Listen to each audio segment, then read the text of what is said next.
On espère que vous avez passé un bon week-end, peut-être même un week-end, un All-Star week-end. Vous avez peut-être regardé les festivités du All-Star Game, que ce soit les concours ou les matchs. En tout cas, nous, on est là pour débriefer ça avec un Shai qui a l'air bien remonté quand même. J'ai l'impression qu'on va faire ressortir Dark Shai. Le All-Star Game, ça s'est soldé par une victoire du Team Shaq contre le Team Chuck 41 à 25. Oui, vous ne rêvez pas, c'est ça, c'est un mini tournoi. Et Stephen Curry a été élu MVP. Shai, tu as eu le courage ou l'esprit professionnel ou la folie de regarder le tournoi du dimanche. Est-ce que tu as trouvé ça bien? Non. Non, mais alors, d'habitude, on dit tout, et tu es le premier à dire à juste titre que ça dépend des joueurs. C'est vrai que ça dépend des joueurs s'ils veulent pas jouer, comme ça a été le cas sur certaines séquences où c'était de la parodie de basket comme sur d'autres années. Là, honnêtement, l'organisation les a pas aidés. J'ai rien contre le format en lui-même qui peut être intéressant parce que c'est des matchs rapides. T'arrives vite à 40 points, ça peut être un peu compétitif. Ça l'a été par instant. Je trouve que le premier des 3 matchs a été le plus intéressant. Celui avec l'équipe de Victor contre celle des jeunes, du coup. C'était pas mal. Le tout début de la finale était correct. En tout cas, même s'il y a l'équipe des anciens, la Team Shaq qui a gagné à la fin, a un peu balayé l'adversaire sur son passage. Mais derrière, en fait, je vais essayer d'être plus concis. On n'a pas vu beaucoup de basket, en fait. On n'a pas vu beaucoup de basket entre toutes les pauses, les breaks. Après 3 minutes dans la finale, il y a eu un temps mort. Et il y a eu, je sais pas, 20, 25 minutes d'hommage à TNT, à Shaq, Barkley, Kenny, Smith. Ça a duré 25 minutes avec Kevin Hart qui parlait. Et les joueurs, ils étaient à peu près aussi atterrés que moi, je pense, en se disant, mais attendez, on fait un match et vous arrêtez le truc 25 minutes. C'est même pas une mi-temps comme avant où c'est normal. Tu te dis, il y a une pause, il y a un concert, que sais-je. Mais là, il y a eu 3 minutes de basket en finale, puis 25 minutes de d'hommage à TNT et de trucs qui sont, à mon avis, qui pouvaient être mis à la fin ou dans d'autres circonstances. Puis tout le monde s'en fiche en fait de Après, aux TNT. États-Unis, non, mais aux États-Unis, je parle du point de vue. Là, j'ai regardé sur le League Pass, ok. Du point de vue américain, pourquoi pas? Les mecs, ils sont attachés à leurs médias, et ils couvrent ça depuis des années. Pourquoi pas? Mais là, c'était la fête de TNT, c'était pas le All-Star Game. Derrière, les joueurs, ils avaient plus du tout envie de jouer, enfin moi, ou de jouer sérieusement en tout cas, à part Victor, à Mais nouveau. normal en plus. Oui, parce Franchement que ça peut normal. même être quelque part, ça peut même Complètement être coupé de dangereux. ton rythme. Ils se sont mis à prendre des tirs de partout. Alors, quand tu es Stephen Curry, ça va, ça rentre de temps en temps. Et il a été élu MVP à la fin. Les autres, c'était ça défendait plus, ça courait pas, c'était une parodie de basket. Donc non, j'ai pas aimé parce que j'ai cru à un moment que ça pouvait être cool et il y avait le potentiel pour que ce soit à minima intéressant. Mais en fait, j'ai pas vu beaucoup de basket. Faudrait regarder en temps effectif de jeu si Bah, c'est entre 40 minutes. j'ai la stat. Alors, Ouais. j'en ai une qui est fournie par Clutch Point, pardon. Commercial and break, donc les pubs, tous les hommages, machin, 2h26. Le temps de jeu effectif du match, 33 minutes 41 secondes. Le ratio est terrible. 2h26. Le Le début, ratio est terrible. c'est des pubs, enfin des pubs et des trucs de présentation, pourquoi pas, tu vois, c'est pour te mettre dans le rythme. Puis après, t'as des joueurs qui sont venus au All-Star Game qui ont joué 2 minutes. En fait, l'équipe de Kate Cunningham et tout, là, les mecs, ils ont joué qu'un petit match et ils sont rentrés chez eux. En finale, je pense à Alperen Sengun, il a joué quelques secondes seulement, il a eu le temps de se faire pas engueuler, mais on voyait que Victor était énervé sur le panier de la gagne, que Sengun n'ait pas essayé de faire ne serait-ce que faute sur Tatum. J'en ressors un peu frustré parce que je pense que là, pour le coup, c'est pas que les joueurs et c'est pas le format méritait d'être essayé. Et là, c'est plus l'organisation. J'ai pas compris pourquoi ça s'est déroulé comme ça. Et là, je blâme pas uniquement les joueurs cette fois. Ouais, Victor, il a mis 11 points en finale. Il a essayé, il a dit qu'il viendrait pour se battre. Il finit à 17 points, je crois, sur l'ensemble des 2 matchs. Il fait 17 points, c'est trop bon. 11 points en finale. C'est le meilleur marqueur de son équipe sur la finale. Mais il a envie de jouer, hein. Il a essayé de jouer, hein, honnêtement. Je te dis pas qu'il a donné 100%, mais il a essayé de contrer. Il a essayé de marquer dès qu'il avait l'occasion. Pas de shooter uniquement de super loin. Ouais, c'est Donovan Mitchell, il m'a rendu fou, je vous le dis. C'était pas possible. Il a pris 7 tirs en je sais pas combien de. Que des tirs compliqués. Bon, mais en tout cas, Victor, si on s'attardait sur lui, il a joué le jeu. Pendant le week-end, il avait l'air très concentré et sérieux. À part, on y reviendra sur. Et encore, on peut considérer que c'était de la concentration, hein, mais le skills challenge avec Chris Paul, on y reviendra après, mais Mais Victor a joué le jeu, contrairement à pas mal d'autres finalement. Je sais même pas si on doit ajouter quelque chose sur le tournoi en fait. S'il y a d'autres choses à dire. Il y a eu ce débat autour de les Rising Stars. Ils mériteraient. Voilà, Draymond Green a lancé ce débat. Je sais pas si toi ça t'intéresse, mais voilà, il a dit jouer le dimanche, c'est censé être un honneur. Alors après, quand on voit ce que les joueurs en font souvent, c'est très particulier d'avoir ce genre de déclaration et que du coup, les joueurs du Rising Star mériteraient pas d'être qualifiés pour ce mini tournoi. Il y en a sur internet, j'ai vu quelqu'un proposer. On prend les mecs snobés, tous les mecs qui sont juste après, tu vois, qui n'ont pas été pris, on les appelle les All-Star snubs, et c'est que s'ils gagnent un match que ça apparaît sur leur résumé d'être All-Star. Ça pourrait être marrant, il y aurait peut-être un peu plus de motivation. Les Rising Stars, ils avaient envie de jouer, hein. Ah ouais, mais c'était serré avec la Team Shaq, c'était serré, hein. Ils n'ont pas été ridicules. Après, en termes de prestige, ok, pourquoi pas, mais bon. Draymond, il a beaucoup parlé aussi, hein. Il a beaucoup trop parlé pendant le dimanche. Il a préparé sa reconversion sur TNT comme consultant, à mon avis, à dire des trucs un peu dans tous les sens. Ouais, on m'a proposé d'être coach après Steve Kerr. Le format, c'est pourri. Il a cagué sur la NBA pendant toutes ses interventions. Et c'était un peu le show. C'était le show Draymond Green, le show Kevin Hart, que j'aime bien à la base, mais qui m'a fatigué. On aurait dit que c'était un spectacle de Kevin Hart, un peu. Bon. Après, je sais pas si sur les chaînes, si sur Bein, par exemple, c'était entrecoupé. Il faudrait que je demande si c'était coupé de séquences préparées par Bein ou juste avec la team de Bein. Si voilà. En fait, la NBA, pour moi, elle envoie des messages contradictoires. C'est-à-dire qu'elle nous bassine en mode non, mais il faut remettre le jeu au centre du truc.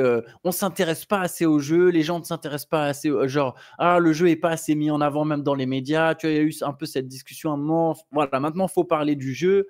Et puis derrière, tu fais ça, en fait. Et je ne te parle pas que du All-Star Game, tu vois, c'est dans l'ensemble. C'est que la NBA, elle célèbre tout et n'importe quoi. C'est devenu l'ère de la célébration. Un mec a quitté une franchise, il a joué 1 an et demi dans cette franchise, il revient, on lui fait la vidéo célébration, tout tourne autour, tout est autour de la célébration. On célèbre n'importe quel stade sur le compte Twitter de la NBA, de NBA.com. Ah, c'est le premier joueur à 22 points, 11 rebonds, 5 passes en ayant 4 mains gauches. Enfin bref, tu vois, c'est vraiment ridicule. Et dans le même temps, tu veux nous parler du jeu. Et ça, au final, c'est quelque part, c'est une bonne illustration. C'est que tu es là, tu dis aux joueurs, tu fais une réunion, parce qu'il y a quand même eu une réunion, je crois que c'était le vendredi, parce qu'on n'en avait pas parlé du coup dans le CQFR du vendredi matin, vu que ça a eu lieu vendredi, on a appris ça le vendredi soir, mais en gros, il y a eu une réunion pour dire aux joueurs, cette année, il ne faut pas déconner, il faut vraiment jouer et tout, vraiment, là, vous devez vous mettre à fond. Et derrière, tu fais une soirée où tu as Kevin Hart qui est là à faire que des blagues, où tu rends hommage. Tu leur as donné le nom Team Chuck, Team Kenny, Team Shaq. Oui, ok, je veux bien croire que le média est un peu historique, mais déjà, ils vont pas arrêter. Ils vont juste changer de chaîne. Et franchement, tout le monde s'en fout. Tu n'es pas obligé de réserver 2 heures à mettre en avant tout le week-end à l'hommage de Kenny Smith, Shaquille O'Neal, dont en plus on ne peut pas blairer la moitié des sorties, Charles Barkley et Ernie Johnson. Quoi. À un moment, ça va. En fait, il y avait déjà eu une réunion l'année dernière. Hein. Je ne sais plus quel joueur a dit l'année dernière. On a Larry Bird qui est venu dans le vestiaire qui nous a dit bougez-vous le cul, c'est la honte. Ça n'a pas servi à grand chose non plus. Là, je dirais pas que les joueurs ont rien fait. En tout cas sur les 2 premiers matchs et sur le début du 3e, mais à la fin, ça ressemblait aux anciens All-Star Games qui nous saoulaient où il y avait absolument rien, pas de défense, que des tirs lointains. C'était pas très intéressant. Non, mais il faut qu'il y ait. Tu vois, pareil, l'an dernier, il y a quelqu'un qui disait, c'est Chris Paul qui a dit, mais on n'est pas dans les conditions de match. Vous nous demandez de jouer un match, mais vous nous mettez pas dans des conditions de match. C'est ça. Si là, au bout de 3 minutes, tu me dis qu'il y a une pause de 25 minutes, pour tous ceux qui jouent au basket, au foot ou n'importe quel sport, ça vous est sans doute déjà arrivé. Tu commences un match, puis il y a une longue pause, soit parce qu'il y a un mec qui s'est blessé, soit je ne sais quoi, tu vois, il y a un truc qui s'est cassé, et pendant 30 minutes, tu arrêtes de jouer. Mais derrière, c'est trop dur de repartir. Et imagine-toi alors là, pour eux, ça fait 3 minutes que tu joues, tu es le dimanche soir, et puis d'un coup, il y a cette J'ai l'impression qu'ils se sont dit, ouais, on était assez chaud pour jouer un peu, et puis vous nous mettez ça, allez vous faire voilà. Enfin, j'ai eu ce sentiment-là en regardant le. Ouais, vous ne nous prenez pas au sérieux, on va pas se prendre au sérieux non plus. Donc bon. Allez, on peut passer un peu au concours. Il y a eu les 3 concours. Il y a donc par lequel tu veux commencer. Il y a McClung peut-être Concours de dunk, il a fait le triplé historique. J'ai vu les dunks de Mac McClung, j'ai vu les dunks de Stephen Castle. J'ai pas vu de ceux de Buzelis et d'André. J'en ai vu un d'André Jackson Jr. Je me suis dit, ça va, j'ai pas besoin de voir les autres. Et j'ai pas vu ceux de Buzelis. T'as pas raté grand-chose.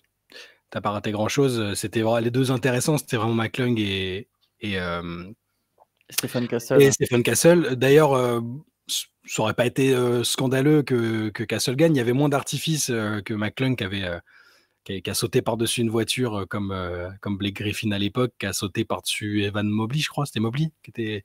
Enfin, c'était très bien. Techniquement et athlétiquement, c'est impressionnant. C'est juste un peu redondant de revoir le même gars tous les ans. C'est pas de sa faute pour le coup. Et Castle, j'ai trouvé que techniquement, c'était assez impressionnant. J'avais jamais vu le coup du. Tu vois, le ballon qui passe dans le filet, il le récupère en sautant, passe derrière le dos et il dunk. Enfin, il y avait des trucs qui techniquement étaient vraiment forts, je trouve. C'était assez fluide. Par contre, c'est pas ça qui allait déclencher. Ça te fait pas décoller du canapé comme d'autres fois. C'est très difficile. Parce qu'on a tout vu, en fait. Ouais, on a quasiment tout vu. Et bon, ça reste. Quand c'est pas trop long, je trouve pas ça dérangeant. Tu vois, les concours, je les ai pas trouvés. J'ai pas trouvé que ça tirait en longueur et ça c'est resté regardable globalement. Que ce soit le concours de dunk ou les tirs à 3 points, voilà, tu sais à quoi t'attendre et tu vas pas. C'est pas le trop plein d'émotions, tu vois. Parce que tu vois, tu sais, je vais dire un truc. Moi, j'ai été fasciné par le concours de dunk de Carter, Stevie Francis et Tracy McGrady. Mais si on est très honnête, les dunks qu'ils font sur ce concours, ils savent tous les faire en fait aujourd'hui. Sauf que ça nous marque plus de la même manière. C'est plus la même chose, tu vois. On a déjà tout vu. Il y a le et après il y a évidemment pour reparler du star power du concours de dunk, parce qu'il y en a quelques-uns qui sont en train de se chauffer. Mais moi, ce que j'aime bien sur Castle, c'est comme tu l'as dit, il n'y a pas d'artifice, sauf qu'en fait, ça nous fait plus décoller. Donc là, tu es au stade, en fait, soit tu as des stars et tu le joues que pour le star power, soit tu fais venir des dunkers professionnels et là, tu verras des trucs qu'on n'a jamais vus, tu vois. Exactement. L'entre-deux est un peu compliqué, je trouve. Et c'est pas de la faute des joueurs. À nouveau, là, McClung, il est content, c'est son rendez-vous. Il gagne plus d'argent en gagnant le concours de dunk que dans sa carrière. Que dans sa carrière, avec ses contrats two-way avec Orlando.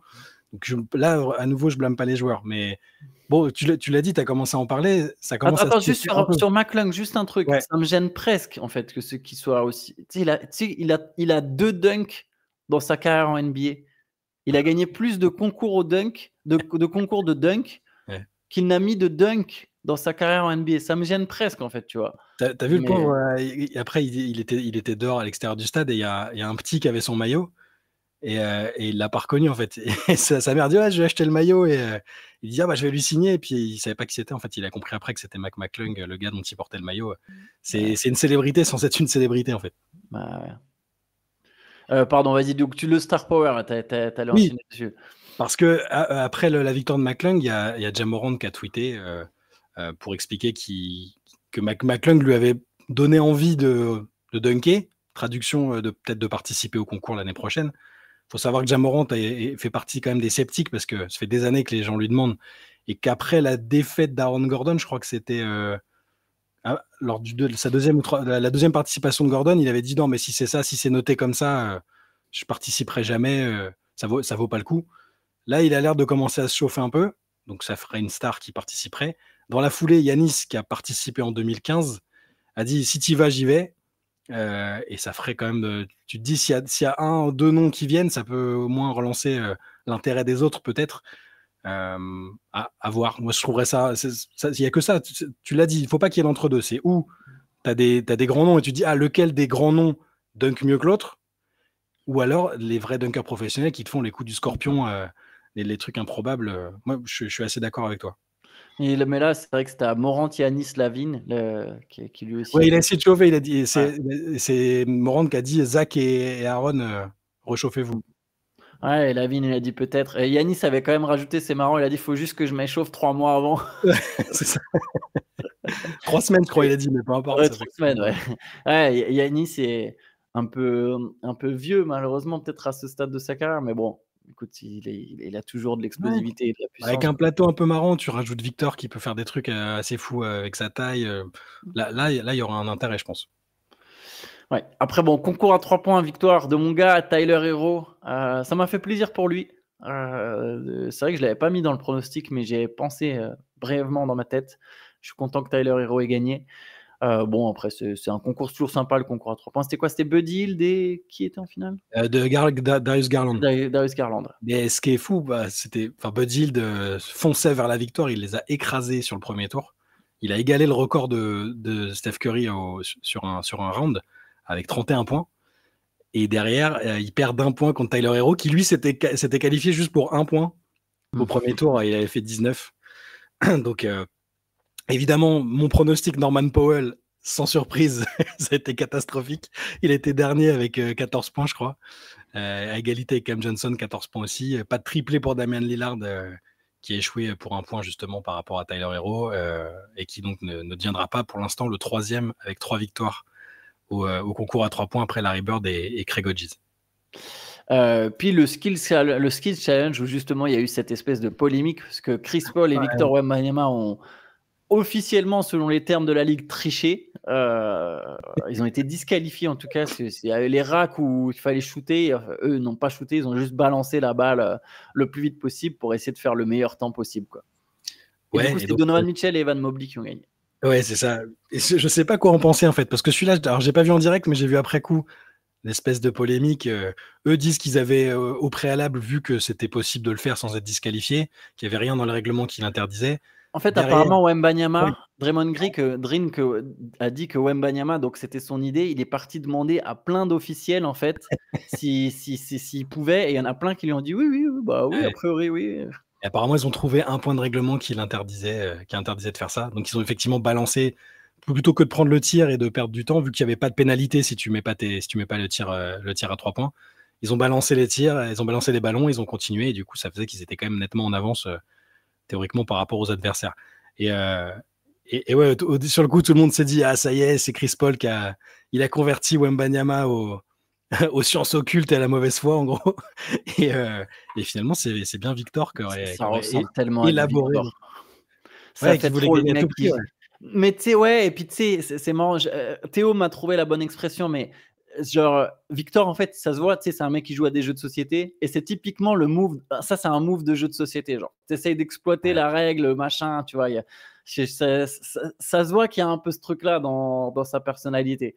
Il y a une réaction mitigée quand même. Mais il y a des gens qui ont dit, ah, c'est abusé, c'était marrant, c'est marrant, ils ont trouvé un glitch, et d'autres ont dit, c'est du foutage de gueule, ils respectent pas l'événement, et bon, c'est... Moi, je pense que à partir s'il y a vraiment pas de point de règlement qui l'interdit, autant le faire. Ou alors la prochaine fois, tu mets une pénalité pour ceux qui mettent pas soit au niveau du chrono, soit au niveau de. Ouais, tu mets une pénalité si tu rentres pas tes tirs à 3 points. Ouais, exactement. Théo est en train de dire faut mettre un bonus sur les paniers marqués. J'allais dire la même chose. J'allais dire sinon faut enlever. Tu t'enlèves un peu de temps dès que tu rates un tir, mais c'est encore mieux le bonus sur les paniers marqués parce que c'est un skill challenge. Et c'est du skills de mettre des tirs. Après, moi, je suis pas jusqu'au truc de ils ont pas respecté. J'irai pas dire ça. Par contre, ils auraient pu s'en douter. Genre vraiment, c'était. C'est moins du foutage de gueule qu'Anthony Edwards. Logique. Main gauche, on est d'accord. Oui, ça pas. Edwards, il n'a pas respecté le truc. Sauf s'il est doué main gauche et qu'il y arrive, il n'y a pas de problème. Là, au contraire, je trouve qu'ils ont, entre guillemets, pris le truc au sérieux en se disant comment est-ce qu'on peut le gagner, on veut le gagner. Et tu as raison, c'est pas un move de jeu de société à essayer de trouver quelque chose. Bon, après, on aime ou on n'aime pas, mais Wembanyama était bien dégoûté après. Est-ce qu'il y a autre chose sur ce week-end qu'on aurait oublié, ce All-Star Weekend? Le mec qui a passé le meilleur week-end du All-Star Game, je pense quand même que c'est le gars, là, cette nuit, qui s'est vu proposer de shooter contre Damian Lillard au milieu du milieu du terrain. Lillard devait marquer 3 paniers du milieu du terrain avant que lui n'en mette un. Et il l'a marqué très rapidement. Et il a fini avec $100 000 dans une piscine à billets, interviewé par Malik Andrews. Voilà. Je pense qu'il a passé un bon week-end. Ça me fait penser que j'ai un ami à moi, Paolo, à qui je passe le bonjour, je le name drop, qui m'a suggéré une idée qui est impossible mais qui est très drôle. C'est tu ramènes, plutôt que de faire un concours de 1 contre 1, tu fais du 2 contre 2, mais attention, accroche-toi, c'est un All-Star avec un mec lambda pris dans le public. tu fais des équipes comme ça, et là c'est bon courage, tu peux tomber sur n'importe qui, tu vois, avec n'importe qui, et voilà, il y a du 2 contre 2 comme ça, un mec du public ou ou une femme, peu importe, tu vois, mais une personne du public avec un All-Star et du 2-2. Je vais rebondir sur la proposition de ton pote Paolo, qui est peut-être intérieur au Orlando Magic, hein, je sais pas, mais sur le côté tournoi de 1 contre 1, parce qu'il y a Kyrie Irving qui a été interrogé sur le sujet et qui est super chaud. Bah, On en a parlé ensemble il y a quelques semaines. Tu m'étonnes qu'il est chaud parce que je sais qu'il va battre tout le monde, a priori. Et c'est comme pour le concours de dunk, il faut qu'il y ait des gens, il faut qu'il y ait des stars qui s'y mettent. Si Kyrie arrive et dit moi je suis chaud, en gros il a dit je suis ouvert à l'idée, il a même dit il n'y a pas de fumée sans feu et je suis le feu en 1 contre 1. Je ne crois pas que les joueurs aient peur de s'afficher, il faut juste que l'on crée quelque chose pour mettre ça en valeur parce que c'est différent du 5-5. Si c'est le cas, je suis partant. Donc j'ai trouvé ça intéressant parce que tu sais que je milite pour ça, en tout cas ça m'intéresserait de le voir et ça fonctionne sur le test qu'ils ont fait dans la Ligue Unrivaled chez les filles. C'était que des stars, hein. Toutes les filles qui étaient engagées dans la ligue ont été mises dans un tableau avec des têtes de série. Et au final, c'est une superstar qui a gagné, c'est Nafisa Collier. Et moi, je trouvais ça divertissant. Après, tout peut être amélioré hein, en termes de décorum, de rythme, mais j'aimerais bien voir ça en NBA. Et le pire, c'est que tu n'as même pas besoin de mettre un gros cash prize, en fait. Parce qu'il suffit de mettre des rivalités. En fait, la NBA sera forte pour ça. S'il y a Booker et Doncic qui le font, tu les mets l'un contre l'autre, tu vois. Tu mets des mecs un peu où il y a un truc un peu symbolique. Là, et on a bien vu que les équipes, elles ont été faites. C'était pas une draft, quoi. Alors, il y a eu les OG, les joueurs internationaux, c'était déjà préparé d'avance. Ouais. Tu peux faire pareil pour les 1 contre 1. Tu peux essayer de trouver un peu des rivalités. Et ça va défendre plus dur que le dimanche. C'est ça le pire, c'est que les mecs vont défendre sur les 1 contre 1 bien plus que le dimanche. Ils savent qu'ils vont se prendre des tornades sur les réseaux après, et ceux qui y vont souvent, ils n'ont pas envie de voir. Donc, s'ils ont l'audace de faire et de mettre un peu l'amour-propre de côté, je te l'ai dit, ça a bien marché pour le. Alors, c'est différent pour les filles de WNBA parce qu'en plus, le cash prize était à la hauteur quasiment pas très loin d'un salaire max pour une joueuse de WNBA sur l'année, donc c'était intéressant. Pour les mecs, je sais pas comment ça. Et t'as raison, je pense qu'il n'y a pas besoin de mettre un gros prix. Même si, en théorie, les mecs qui sont All-Star, ils sont pas à 1 million près, normalement. Ouais. Mais pour l'amour-propre, pour l'ego, je pense que ça peut être intéressant. Moi, j'ai envie de voir, parmi tous ceux qui sont là, tous ceux qui sont sélectionnés, tu fais un tableau et puis tu te retrouves avec du Wembanyama contre Jokic, Yanis contre un tel. Je trouverais ça cool. Après, Jokic contre Kyrie, c'est Jokic qui commence avec la balle. À un moment, tu vois, dans la boxe, il y a des catégories. Au basket, il y a des postes, quoi. Mais ça peut être intéressant. Moi, je demande à voir. Au moins, il y a la curiosité, tu vois. Ouais, non, c'est sûr que ça, pour le coup, je pense que les premières éditions, je regarderai. Ouais. Et ça me fait penser, Draymond Green. On est sur YouTube, donc je peux pas le dire dans les termes que j'aimerais vraiment utiliser, mais qui a dit que c'est LeBron qui gagnerait le tournoi de 1 contre 1. Ouais. Dans quel monde Dans quel monde aujourd'hui LeBron il gagne le tournoi de 1 contre 1 à son âge? Déjà, LeBron, ça me fait penser qu'on n'a pas parlé de LeBron. Pour une très bonne raison, c'est que, alors pour le coup, j'ai pas toutes les données, donc peut-être qu'il y avait de bonnes raisons, mais dans le genre un petit peu foutage de gueule, où je ne prends pas le All-Star Game au sérieux, LeBron, il est dans tous les cas prévu d'arriver le dimanche tard, donc près de l'heure du match. Au final, il est venu, il a fait une petite conf de quelques minutes pour dire qu'il jouerait pas parce qu'il avait un peu mal à la cheville, et on l'a pas trop vu, quoi. Parce que Yanis, par exemple, était absent, on le savait qu'il était absent, mais on l'a vu partout. Il a répondu aux gens, il avait de l'interaction avec les autres joueurs. Les petits trucs avec Wembanyama et Barclay où il dit non mais t'aurais jamais pu défendre sur lui à l'époque, etc., etc. Enfin, au moins il y avait une présence pour les fans et pour les spectateurs. LeBron, bon, si c'était son dernier All-Star Game, ce que je pense pas, c'était pas brillant. LeBron, ça sent bien encore. Allez, moi, mon pronostic, c'est ça, c'est qu'il va annoncer ça. En fait, de toute façon, LeBron, il veut sa tournée d'adieu quand même. Une tournée d'adieu avec Luka Doncic en 2026, peut-être même pour viser le titre. Et il est où le prochain All-Star Game? On sait déjà ou pas? Probablement, ouais. Je vais regarder. All-Star Game 2026, mais bon, ça sera. Allez, si c'est Cleveland, ça me. Pendant que tu regardes, je peux. Tu sais où est-ce qu'il est le All-Star? Bah non, tu sais où est-ce qu'il est le All-Star Game 2026? Los Angeles. Il est à Los Angeles. Allez, cherche pas, merci, c'est acté. C'est sûr et certain. Sûr et certain. Sûr et certain. Sûr et certain. C'est comme par hasard, il est à Los Angeles. Comme par hasard. On peut mentionner aussi rapidement qu'Anthony Edwards aussi a déclaré pendant dernière minute pour une blessure. Il n'avait pas envie de jouer non plus. Lui, ça fait bien longtemps qu'il le dit que ça le saoule. Après, il a dit quand même qu'il avait kiffé l'attitude de Wembanyama sur le match et tout. Peut-être que lui, ça va le faire changer de position. Et avant, il avait fait une déclaration intéressante quand ils ont dit En gros, tu es prêt à être le futur visage de la ligue. Et il a dit non, pas du tout. C'est pour ça qu'ils ont Wembanyama. C'est lui l'élu, c'est pas moi, en gros. Yes. Allez, avant de refaire mes CQFR, un truc nettement moins drôle, c'est ce qui s'est passé du côté des Mavericks. C'est l'assistant Darrell Armstrong, ancien joueur, qui a été arrêté par la police. Et c'est pour une affaire très, très dure parce qu'il est quand même assault with gun, quoi. C'est ça. Attaque à main armée. On revient dans le détail sur ce qu'il lui reprochait, mais je disais à Théo avant qu'on commence que ça allait lui parler pour les gens qui ont regardé la série Community. Il y a un épisode où il lance des dés, il y a plusieurs dés à chaque fois, et selon le dé qui est choisi, il y a une timeline différente, avec les événements se passent différemment. Et il y a une dark timeline qu'on voit, qui est explorée dans l'épisode. Je crois que les Mavs, ils sont dans la dark timeline totale. Il ne se passe que des catastrophes. C'est-à-dire que là, Darrell Armstrong, il est accusé donc d'assaut aggravé, tu l'as dit, et il aurait frappé sa copine, sa compagne, avec un revolver, tout en menaçant de lui tirer dessus, parce qu'elle l'aurait confronté, c'est ce qui a marqué dans la plainte, au sujet d'un texto envoyé par une autre femme. Voilà. Donc ça ne va pas bien. Je ne pense pas qu'on reverra Darrell Armstrong sur le banc des Dallas Mavericks cette saison. Et c'est dans la continuité de tout ce qui se passe d'assez fou chez les Mavs depuis quelques semaines. C'est pas la première fois qu'il se fait arrêter au passage. Pendant sa carrière de joueur, il s'est déjà fait arrêter aussi. Mais je crois pas que c'est pas pour violence conjugale, mais il s'est fait arrêter, sorti d'un club. J'ai regardé vaguement sur Wikipédia. Son head coach, dont tu sais pourtant que je l'adore en tant que joueur, a aussi un petit passif de ce côté-là. Mais avec les violences conjugales, et les Mavericks sont aussi un passif en tant qu'organisation avec le harcèlement sexuel. Ils sont peut-être dans la dark timeline depuis plus longtemps qu'on pense. Et d'ailleurs, au passage, juste avant qu'on ferme CQFR, Victor Wembanyama a dit que le trade de Luka Doncic était le plus fou qu'il n'ait jamais vu.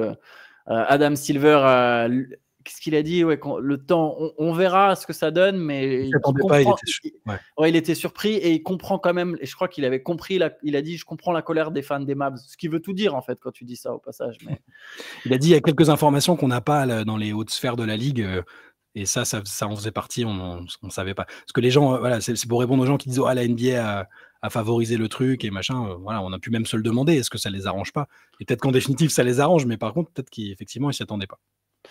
Allez, on va terminer là-dessus. On se retrouvera cet après-midi pour un podcast où on fera une deuxième salve de réponses aux questions. Il y avait tellement de questions qu'on s'est senti un peu obligé. De toute façon, il n'y a pas forcément de match. On n'a pas envie de revenir une énième fois sur l'All-Star Game en long et en large. Donc, on se fera une deuxième salve, de réponses à vos questions. Ça sera disponible cet après-midi sur la chaîne. D'ici là, bonne journée à tous. Ciao. Bonne journée.